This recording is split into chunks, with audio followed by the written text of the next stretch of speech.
In today's tutorial, I'm going to talk about formatting in Tableau. That is how to copy and paste formatting across multiple worksheets.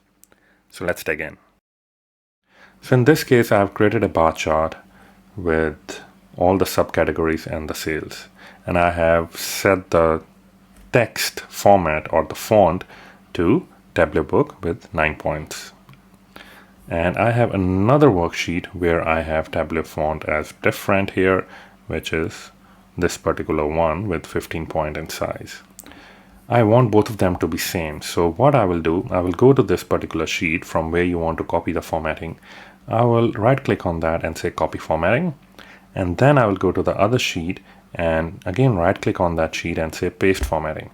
And once I do that, it will paste all the formatting from the previous sheet to this sheet, and you will see even the colors and the font size, font type is exactly the same.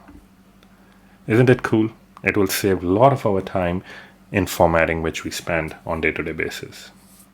I hope you found this tutorial helpful, and if you would like to see more tutorials like this, please subscribe to my channel to stay up to date with all of my latest videos. Thank you.